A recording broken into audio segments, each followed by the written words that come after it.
El domingo anterior, hermanos, el domingo pasado, recibimos una llamada de alerta, de atención de parte de Juan por medio del pastor Rudy el domingo anterior.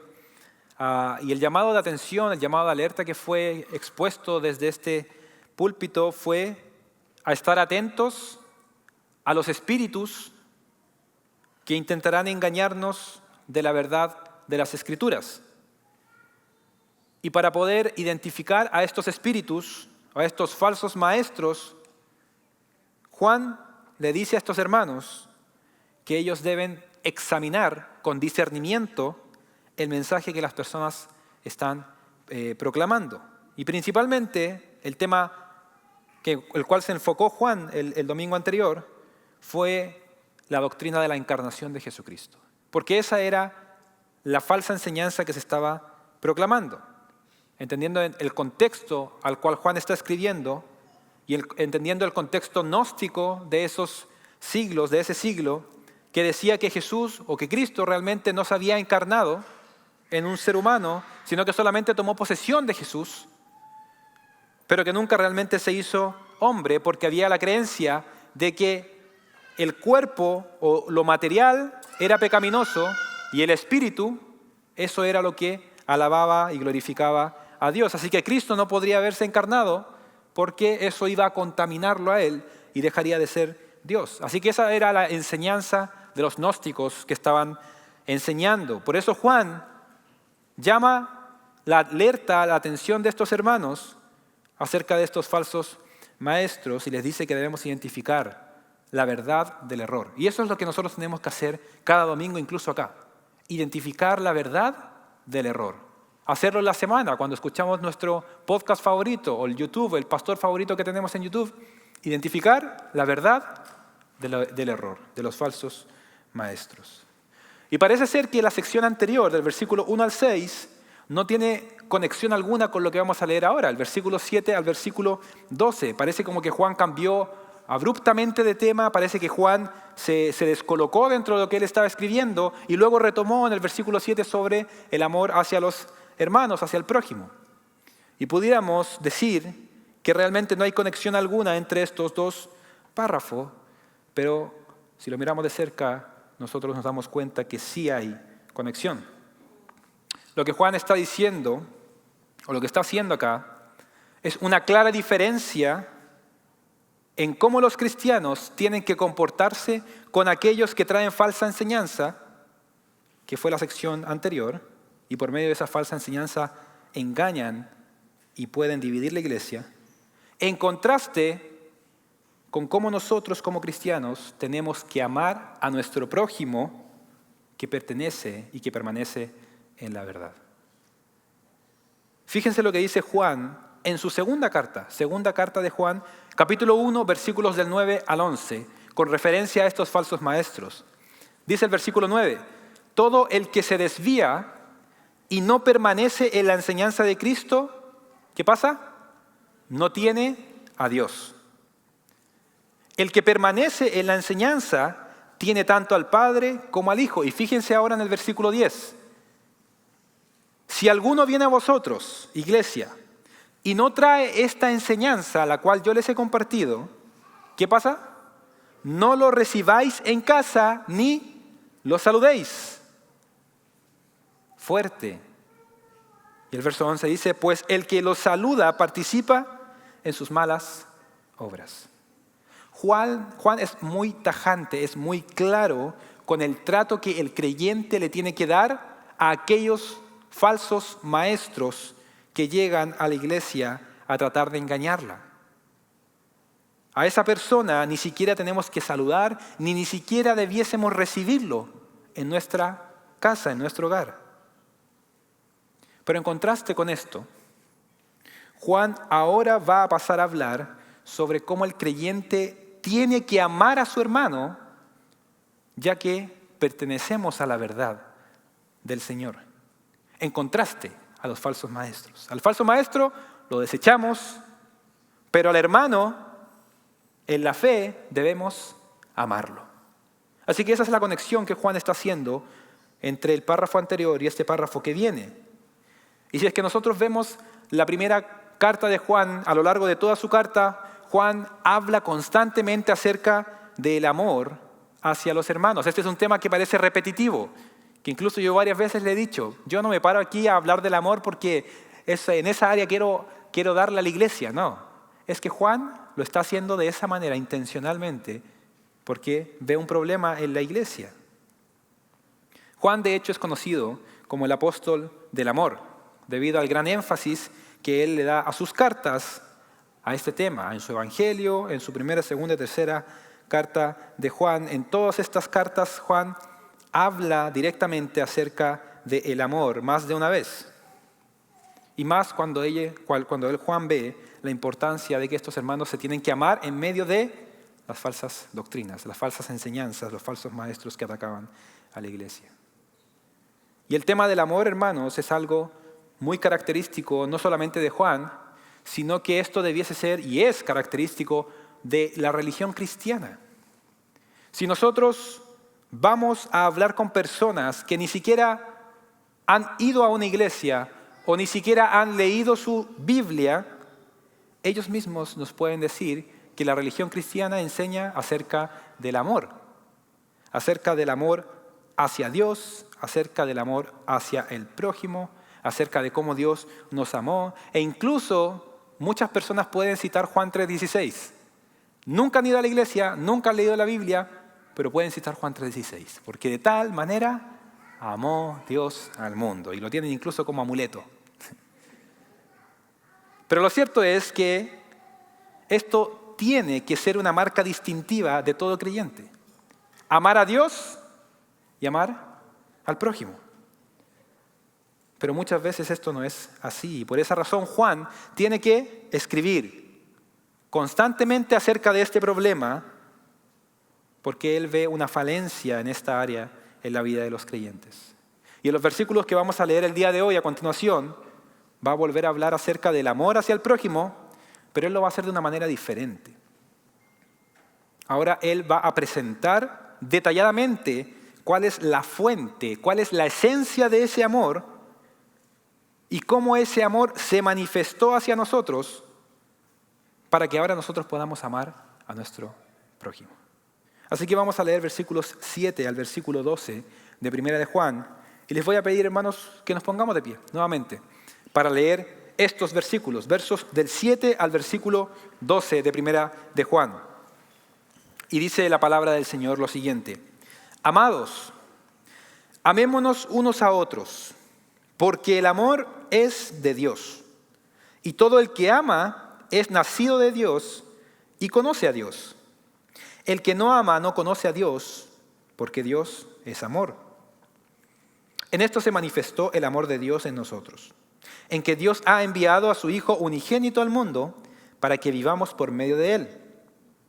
En esto consiste el amor, no en que nosotros hayamos amado a Dios, sino en que Él nos amó a nosotros y envió a su Hijo como propiciación por nuestros pecados. Amados, si Dios así nos amó, también nosotros debemos amarnos unos a otros. A Dios nadie le ha visto jamás. Si nos amamos unos a otros, Dios permanece en nosotros y su amor se perfecciona en nosotros. Podemos tomar nuestras ubicaciones, hermanos. Gracias. El título del sermón del día de hoy es Amados, amémonos unos a otros.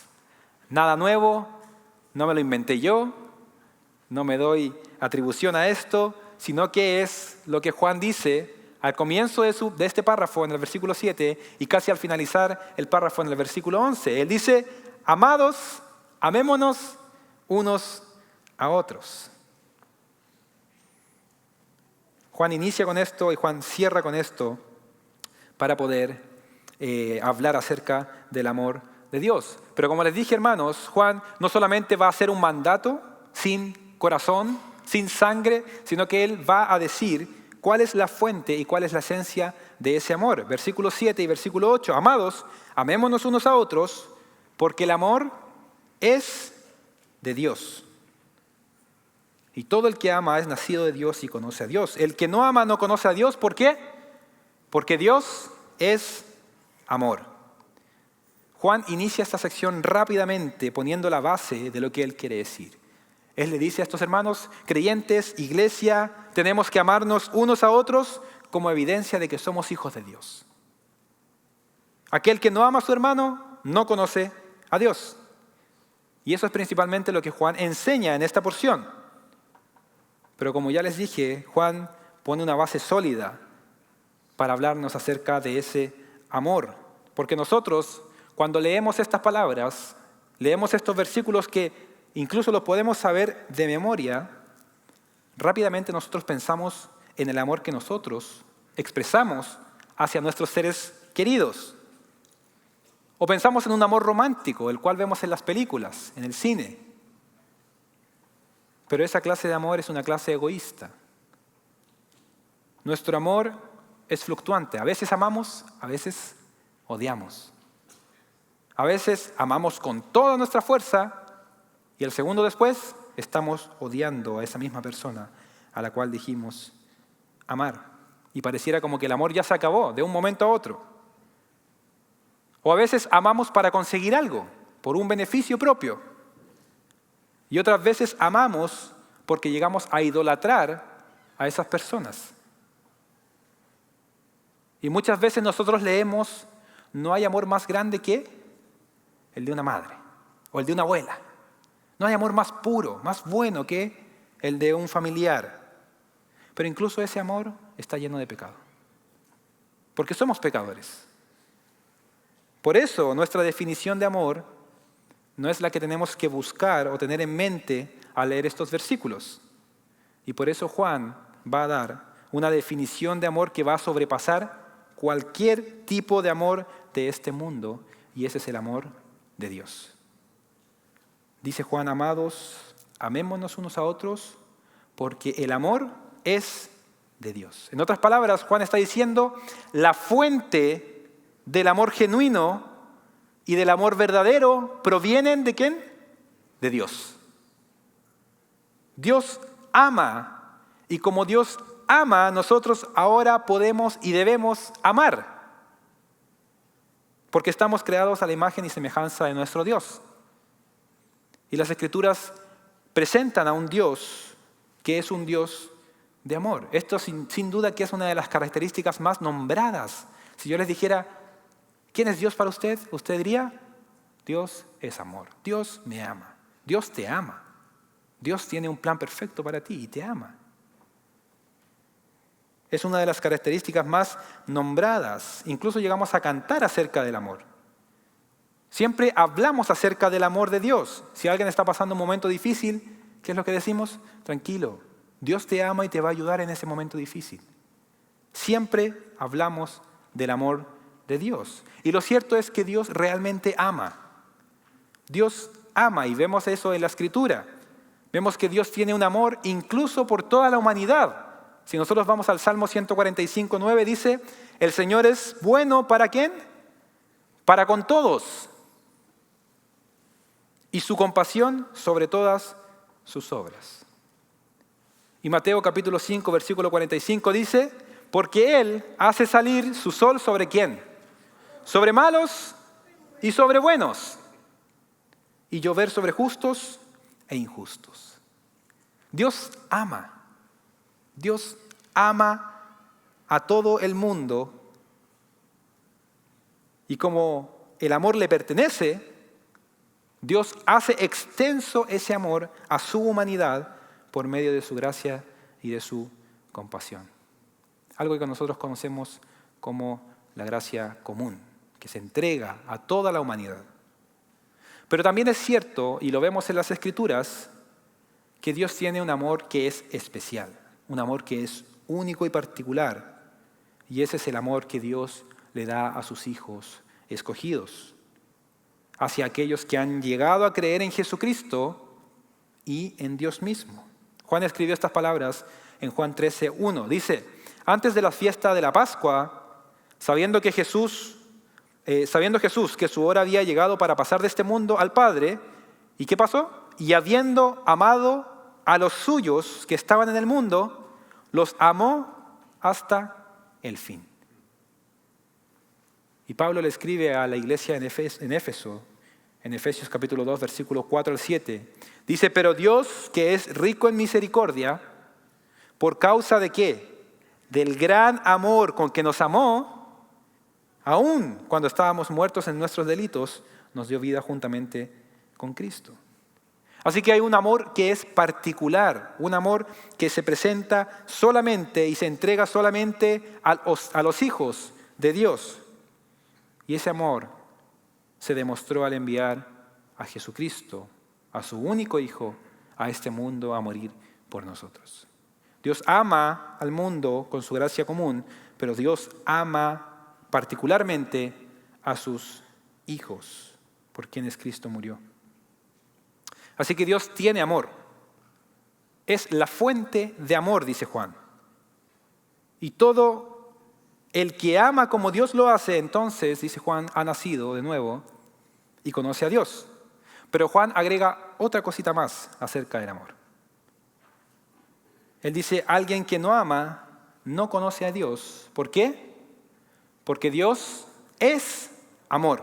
Y esto es diferente. Juan dice, Dios ama.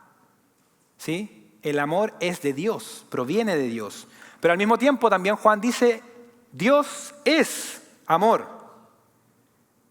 Él no solamente tiene amor para dar, sino que Él mismo es amor. Dios en su esencia es amor. En lo más íntimo de su ser, Dios es amor. Y este es un atributo que no se puede separar de Él. Dios en su sustancia es amor. En el Nuevo Testamento nosotros encontramos 3 declaraciones de lo que Dios es en su naturaleza y en su sustancia. Nosotros si vemos en Juan capítulo 4, versículo 24, leemos que Dios es espíritu. En 1 de Juan, ya lo pasamos, capítulo 1, versículo 5, leemos que Dios es luz. Y en Hebreos, capítulo 12, versículo 29, nosotros leemos que Dios es fuego consumidor. Todos estos atributos de Dios definen a Dios en su esencia y no se pueden separar de quién es Dios. Fíjense lo que dice este autor, John Stott. Es verdad que las palabras Dios es amor significan no que amar sea solamente una de las muchas actividades de Dios, sino más bien que toda su actividad es una actividad amante. Y que por lo tanto, si juzga, juzga en amor. Pero si juzga en amor, también ama en justicia. El que es amor es también luz y también fuego. No se puede separar a Dios de su esencia misma. Dios es amor y probablemente ese es el atributo que más nosotros remarcamos de Él, pero Él también es fuego consumidor. Y cuando Él está haciendo un juicio sobre alguna persona o sobre algún pueblo en las Escrituras, Él no está dejando de lado su amor. Porque Dios es amor en su esencia y viceversa. Cuando Él ama, Él no está dejando de lado su justicia. Y ahí está el problema de muchas personas. Muchas personas creen que Dios es solo amor. Dios es todo amor y nada más. Y dejan de lado su justicia. E intentan acercarse a Él como si fuese un gatito tierno, cuando Él es el león de Judá. Y si tú te acercas a un león, si tú no tienes los privilegios, si tú no eres el entrenador de ese león, te va a ir mal. Dios es amor. Pero nosotros no podemos desconectar eso de sus otros atributos. Dios también es puro. Dios también es santo. Dios también es perfecto. Y si tú te intentas acercar a Él con todo el pecado que tú tienes, Él te va a consumir. Porque Él es justo, es perfecto, es santo. Y es juicio, y es fuego consumidor. Por eso necesitamos el amor de Dios manifestado en una persona, en Jesucristo. Y eso es lo que Juan va a decir en los siguientes versículos. Esa es la prueba del amor de Dios hacia nosotros. Versículo 9 y versículo 10. En esto se manifestó el amor de Dios en nosotros, en que Dios ha enviado a su Hijo unigénito al mundo para que vivamos por medio de Él. En esto consiste el amor, no en que nosotros hayamos amado a Dios, sino en que Él nos amó a nosotros y envió a su Hijo como propiciación por nuestros pecados. Si tú te acercas a Dios a tu manera, creyendo que Él te va a perdonar de todo lo que tú haces solamente en la base de que Dios es amor y que no importa cómo estés viviendo, total, Dios es amor y me va a perdonar, déjame decirte que tú estás caminando en un terreno peligroso. Dios también es justo, Dios demanda justicia. Así que si tú vas ante Él con todas tus obras que están plagadas en pecado, no vas a cumplir el estándar que Dios demanda de ti. Y por eso Dios decidió manifestar su amor por medio de alguien que pudiera pagar por tus pecados. De esa manera, entonces, tanto su amor, pero también su justicia, quedaron expuestos, demostrados y satisfechos.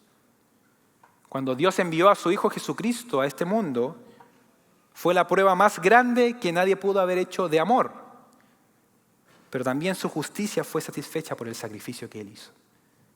Jesús tuvo que pagar lo que la ley demandaba. Y Juan nos presenta la prueba de amor más grande que Dios pudo hacer por nosotros, y esa es la de enviar a su Hijo unigénito al mundo, su único Hijo, para poder morir por nuestros pecados y para que ahora nosotros tengamos vida en Él. De esa manera entonces Dios mostró su gran amor para con nosotros, pero también cumplió la ley. Su justicia fue satisfecha. Y Juan va a detallar aún mucho más este amor en el versículo 10 y nos da estas características. Yo saqué 5 características de lo que Juan está diciendo, de cómo es el amor de Dios basado en este texto, versículo 10. En primer lugar, el amor de Dios es un amor que lo inicia Dios.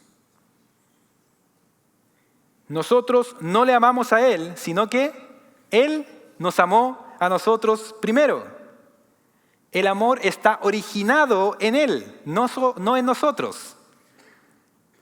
Así que con esto queda descartado la idea de pensar de que nosotros hicimos algo bueno, hicimos algo agradable ante sus ojos para que Él nos pudiera amar. Dice Juan, Dios nos amó primero, antes que nosotros a Él. No hay nadie aquí en la tierra que sea merecedor del amor de Dios. No es que Dios haya estado en el cielo mirando a la tierra diciendo, wow, ese sí hizo un buen partido, tengo que salvarlo. No es así. Dios, en un amor libre, decidió amarnos basado simplemente en su amor, en nada más, en nada bueno que haya visto, en ningún mérito que haya visto en nosotros. Así que en primer lugar, el amor de Dios es un amor que es iniciado por Él. En segundo lugar, el amor de Dios es un amor desinteresado. Dios no pidió nada a cambio para demostrar su amor. Y de hecho, no había nada bueno que nosotros pudiéramos demostrar ante Él para poder recibir ese amor. Su amor es puro y es desinteresado. Piensa en nuestro bien y no tanto en lo que Él pudo haber ganado. Así que el amor de Dios es un amor sin interés de recibir algo a cambio. En tercer lugar, basado en este versículo, el amor de Dios es un amor sacrificial. Dios envió a su Hijo no a tener su mejor vida aquí en la tierra. Él lo envió a morir por nosotros. Y ese es el amor ágape, es un amor sacrificial. Es un amor que piensa en el bienestar del otro antes que el propio. Jesús sabía que Él no venía a vivir en un mundo de flores y rosas aquí en la tierra. Él sabía que su destino era la muerte en la cruz por nosotros. Así que el amor de Dios fue un amor sacrificial. En cuarto lugar, el amor de Dios es un amor en hechos, no solo en palabras. Y tal como lo veíamos hace unas semanas atrás, Dios no se quedó en el cielo diciendo, yo los amo de una manera increíble, pero me voy a quedar aquí tranquilito en la Trinidad, gozando para siempre de nosotros mismos. Allá ustedes verán cómo se las arregla. No, Él mandó a su Hijo a morir por nosotros. Él hizo práctico su amor. Él mostró con este hecho su gran amor por nosotros. Así que es un amor en hechos, no solamente en palabras. Y en quinto lugar, el amor de Dios es un amor que lo entregó todo. Es un amor que entrega todo. Dios no solo envió a su Hijo, sino que envió a su único Hijo que tenía para morir en la cruz. Y esto nos hace recordar el sacrificio, el casi sacrificio de Abraham, ¿no? Cuando él estaba por entregar a su hijo, hasta que Dios, por medio de un ángel, lo impidió para sacrificarlo al Señor. Ahora esto era una sombra de lo que Dios iba a hacer con su propio hijo, solo que de una manera mucho más elevada, ¿no? Dios lo hizo perfecto. Fue una entrega total para nosotros los pecadores. Así que ese es el amor de Dios para con nosotros. Y fíjense este poema de un autor anónimo que vamos a citar el día de hoy. Dice lo siguiente: yo te busqué, Señor, mas descubrí que tú impulsabas mi alma en este afán. Que no era yo quien te encontraba a ti, tú me encontraste a mí. Tu mano fuerte se extendió y así, tomado de ella, sobre el mal crucé. Mas no era tanto que me asiera a ti, tú me alcanzaste a mí. Te hallé y seguí, Señor. Mi amor te di, mas solo fue en respuesta a tanto amor. Pues desde antiguo mi alma estaba en ti. Siempre, siempre me amaste así. Así ha sido y así siempre será el amor de Dios. Iniciado en Él, no en nosotros.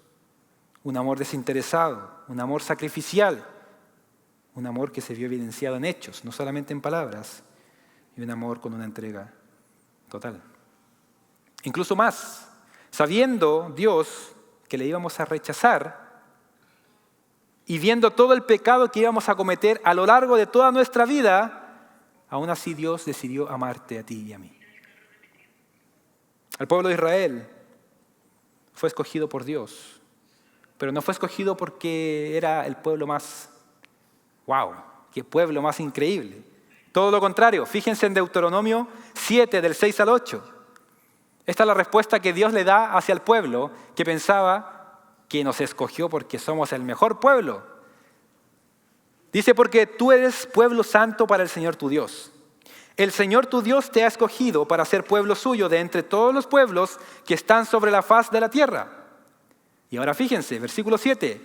El Señor no puso su amor en vosotros, ni os escogió por ser vosotros más numerosos que otro pueblo. En otras palabras, porque eran el mejor pueblo al cual yo debería haber escogido. Pues erais el más pequeño de todos los pueblos. Y el 8. Más, porque el Señor os amó y guardó el juramento que hizo a vuestros padres, entonces el Señor os sacó con mano fuerte, os redimió de la casa de servidumbre, de la mano de Faraón, rey de Egipto. No era el pueblo, era Dios quien amó al pueblo. Dios decidió amar a este pueblo no por ser el mejor, sino a pesar de ser el peor. Y eso es exactamente con nosotros. Efesios 1, del 4 al 5, dice que Dios nos escogió en Él antes de la fundación del mundo para que fuéramos santos y sin mancha delante de Él. En amor nos predestinó para adopción como hijos para sí mediante Jesucristo. ¿Conforme a qué? Al beneplácito de su voluntad. No es que tú eras tan irresistible que Dios tuvo que escogerte a ti. No. Basado en su beneplácito, en su voluntad. Incluso sabiendo que pecaríamos. Incluso sabiendo que le negaríamos. Siendo despreciables para Él.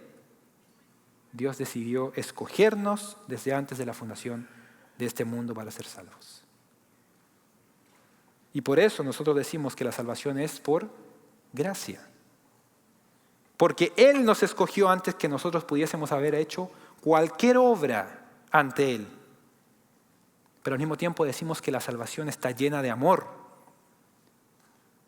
Porque Dios sabía nuestra condición y aún así decidió amarnos. Así que la salvación es por gracia, pero al mismo tiempo es una salvación llena de amor. Y ese es el gran amor que Dios nos ha dado hacia nosotros.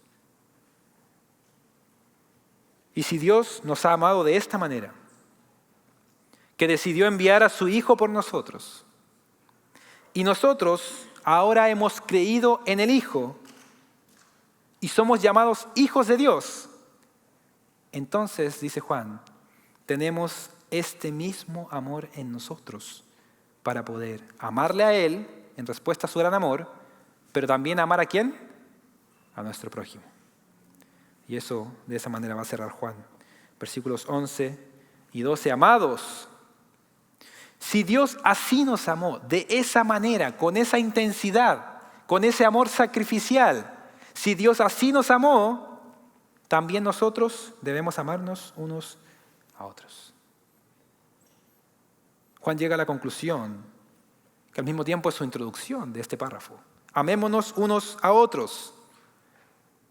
Pero no sé si a ustedes le pasa, pero a mí me toma más sentido y más peso al saber el estándar que Dios mismo mostró para con nosotros. Entendiendo el amor de Dios que Él ha derramado por sus hijos, entonces ahora nosotros tenemos que amarnos unos a los otros. ¿Es esto posible, hermanos? ¿De verdad yo puedo llegar a amar a mi hermano con el cual yo tuve un conflicto, una pelea, una discusión, una diferencia de opinión? ¿Es posible realmente amar como Dios nos amó? Bueno, no solamente puedes, sino que tienes que hacerlo. Puedes porque realmente si eres un hijo de Dios, tienes el amor de Dios. Has comprobado, has gustado del amor de Dios y por ende puedes mostrar ese mismo amor hacia otras personas. Así que puedes hacerlo, por supuesto, porque ahora el Espíritu Santo obra en ti. Pero debes hacerlo porque es un mandato del Señor. Ámense unos a otros. Y ese amor expresado, aquel que no me agrada tanto, no tiene que ser un amor como el que nosotros queremos darle. A veces mi amor es este gesto. Con suerte lo saludé, ¿no? Sí, si me saludó, yo le respondo el saludo. Ese es todo el amor que nosotros le damos. Y ya lo estoy amando de una manera increíble, ¿no? Pero eso no es el amor, hermanos. Nosotros no definimos qué es el amor, sino que Dios lo define.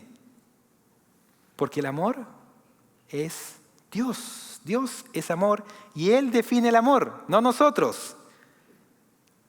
Así que el amor hacia ese hermano que no me agrada tanto tiene que ser un amor que inicia en ti y no en el otro. Debe ser un amor desinteresado, como el de Dios hacia nosotros. Debe ser un amor sacrificial, como el de Dios hacia nosotros. Debe ser un amor demostrado en hechos, no solamente en palabras, como el de Dios hacia nosotros. Y debe ser un amor que esté dispuesto a entregarlo todo por mi hermano.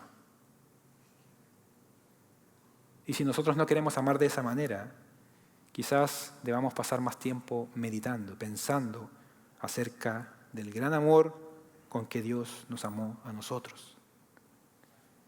Si nosotros, siendo rebeldes, siendo enemigos, siendo indignos, sin nada que entregarle a nuestro Dios, aún así Dios decidió amarnos, ¿cuánto más nosotros debemos amarnos unos a los otros? Sobre todo a ese hermano que nos hizo alguna falta. Porque la falta que Él nos hizo a nosotros no es mayor que la falta que yo le hice a mi Dios. Y Dios aún así decidió amarme. Y yo soy llamado a imitar lo mismo que Él hizo con nosotros. Y al hacerlo, al amar a nuestro hermano, al amar como Dios nos manda hacerlo, entonces vamos a estar mostrando a Dios, al Dios invisible, de una manera visible hacia el mundo. Dice el versículo 12, a Dios nadie le ha visto jamás.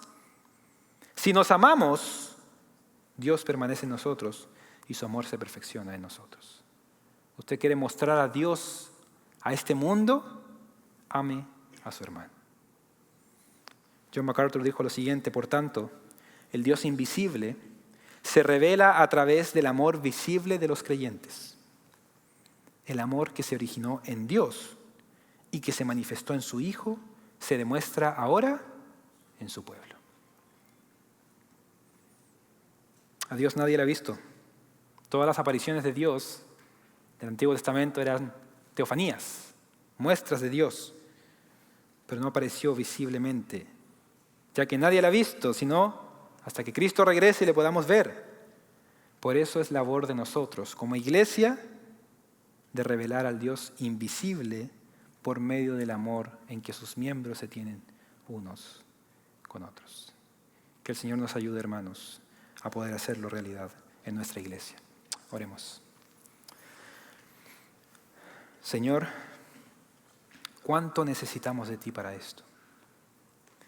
Perdónanos, Padre, porque no amamos como tú nos amaste a nosotros. Porque siempre queremos hacer el mínimo esfuerzo por nuestro hermano. Pero tú demostraste todo lo contrario. Tú entregaste todo por amor hacia nosotros. ¿Quiénes somos ahora nosotros para no amar a otro pecador indigno como nosotros? Señor, ayúdanos. Danos de tu espíritu. Danos de tu sabiduría. Danos más de tu amor para que tu amor se perfeccione en nosotros y podamos amar a nuestros hermanos. Te lo pedimos, Señor, en el nombre de Jesús. Amén.